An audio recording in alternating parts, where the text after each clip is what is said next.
నూలు నూలులో శతాబ్దాల గౌరవం, పట్టు పరంపరకు ప్రతీక, సంప్రదాయానికి శాశ్వత చిరునామా Sakhi. Welcome to Suman TV.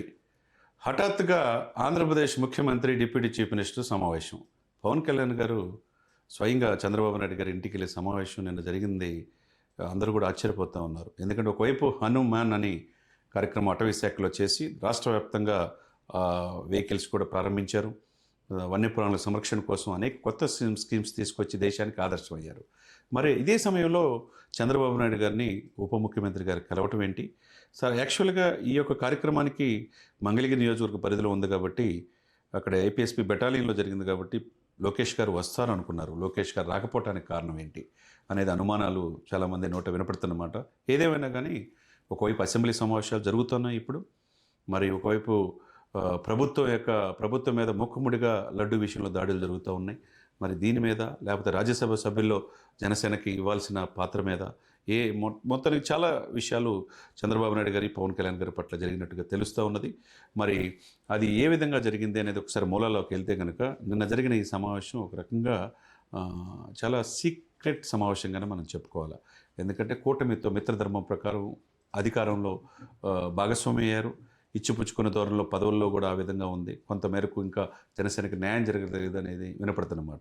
అదే సమయంలో రాజ్యసభకి ప్రాధాన్యత కల్పించి జనసేనకి ఎవరు పంపుతారు అనేది కూడా ఒకవైపు వినపడుతున్నమాట.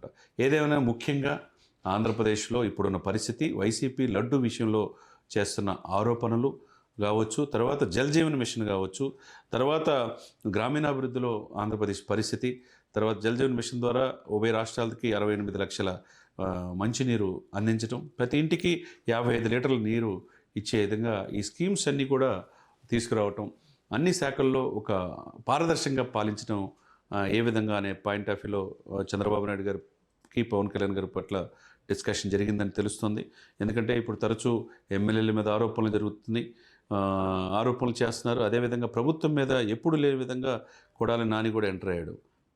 లోకేష్, నువ్వేం చేస్తావు, మేము వస్తున్నాం అని చెప్పేసి, రెడ్ బుక్ అయినా మమ్మల్ని ఏం చేయలేమని చెప్పి ఆయన మాట్లాడుతున్నాడు. ఇంకోవైపు పేరు నాని ఇష్టం వచ్చినట్టు పవన్ కళ్యాణ్ గారి శ్రీమతి పట్ల ఆయన మాట్లాడిన మాటలు పురుష పదజాలంతో మాట్లాడుతూ ఉన్నారు.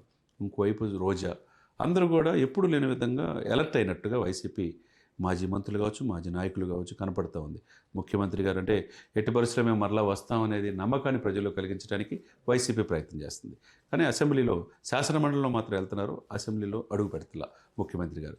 మరి ఇప్పుడు ఇదే సిచ్యువేషన్స్లో ఏ విధంగా ఎదుర్కోవాలి, ఈ లడ్డు విషయం కావచ్చు, ప్రభుత్వ వ్యతిరేకతని ఏ విధంగా కంట్రోల్ చేసుకోవాలి, తర్వాత గ్రామీణాభివృద్ధిలో ఏ విధంగా భారతదేశాన్ని ఇప్పుడు నెంబర్ 1 పొజిషన్లో ఉంది, ఇంకా అదే స్థానాన్ని కంటిన్యూ చేస్తే దేశానికి ఏ విధంగా ఆదర్శవంతం అవ్వాలి. అదేవిధంగా మిత్రధర్మం ప్రకారం రాజ్యసభలో ఇప్పుడు ఆల్రెడీ శాసనసభలో 21 మంది ఉన్నారు, సక్సెస్ రేట్ మనం చూసాం. అదేవిధంగా ఎమ్మెల్సీలు కూడా ఉన్నారు, తర్వాత ఎంపీలుగా కూడా 2 ఉన్నారు. ఇక మిగిలింది రాజ్యసభే. ఆ రాజ్యసభ కూడా ఫుల్ఫిల్ అయితే అది ఆల్మోస్ట్ లింగమనేని అంటున్నారు. మరి లింగమనేనికి ఇస్తారా, మరి లేకపోతే తమ్మిరెడ్డి శివశంకర్ గారి పేరు కూడా వినపడుతూ ఉంది. మరి ఎవరికి ఇస్తారనేది పవన్ కళ్యాణ్ గారి నిర్ణయం మీద, విచక్షణ అధికారం మీద ఉంటుంది. మరి మంత్రి పదవి కూడా బాలశౌరి గారికి ఇచ్చే అవకాశం ఉంది జనసేనకని అంటున్నారు. ఏదేమైనా మిత్రధర్మం ప్రకారం ఇచ్చిపుచ్చుకునే ధోరణి ఉండాలి కాబట్టి, ఒకవైపు టీడీపీ, ఒకవైపు బీజేపీ, జనసేన కలిసి కూటమి అధికారులు వచ్చింది కాబట్టి, మరి వీరి మధ్య సయోధ్య కావాలి అంటే రాబోయే 15 సంవత్సరాలు కలిసి ఉంటామని ఒకరికొకరు చెప్పుకుంటున్నారు.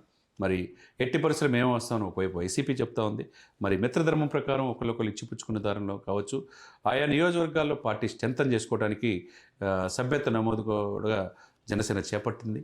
మరి ఈ సిచ్యువేషన్స్లో ఎలా ఉండబోతుంది భవిష్యత్తు ప్రణాళిక ఏంటి, కూటమి ప్రకారం జనసేన టీడీపీ అరమరికలు లేకుండా ఏ విధంగా ఉండాలనేది వీరిరువురి మధ్య చంద్రబాబు నాయుడు గారికి, పవన్ కళ్యాణ్ గారి మట్ల వీళ్ళందరికీ మధ్య చర్చ జరిగినట్టుగా తెలుస్తూ ఉంది.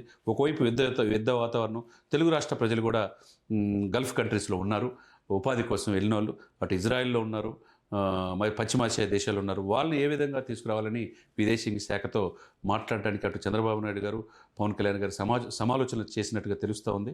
మరి దేశ ప్రజల ప్రాణాలు ముఖ్యం కదా, ముఖ్యంగా తెలుగు వాళ్ళ ప్రాణాలు కూడా, ముఖ్యంగా అరబ్ కంట్రీస్లో, కువైట్లో వృత్తిరీత్యా వెళ్ళారు, అక్కడే స్థిరపడ్డారు. వాళ్ళని క్షేమంగా భారతదేశాన్ని తీసుకురావాల్సిన బాధ్యత కూడా వీళ్ళ పట్ల ఉంది కాబట్టి అసెంబ్లీలో ఏ విధంగా మాట్లాడాలి, ముఖ్యంగా ఏదైతే సూపర్ 6లో భాగంగా ఇంకా ఏమి చేయాలి, ఏమి అమలు చేయాలనే దాని మీద వీరి ఇరువురి మధ్య సామరస్యంగా చర్చలు జరుగుతున్నట్టు తెలుస్తూ ఉంది. ఏదేమైనా కూటమి ధర్మం ప్రకారం పవన్ కళ్యాణ్ గారు చేసిన ప్రపోజల్ రాబోయే 15 సంవత్సరాలు మేమే అనేది నమ్మకాన్ని అటు చంద్రబాబు నాయుడు గారు, ఇటు లోకేష్ గారు మేమే ఉంటామని చెప్తున్నారు.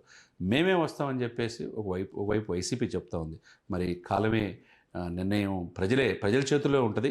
ఏదేమైనా 2029 దాకా ఎలక్షన్ దాకా ఆగాల్సిందే. ప్రజలు ఏం తీర్పు చెప్తారనేది మనం కూడా వేచి చూద్దాం.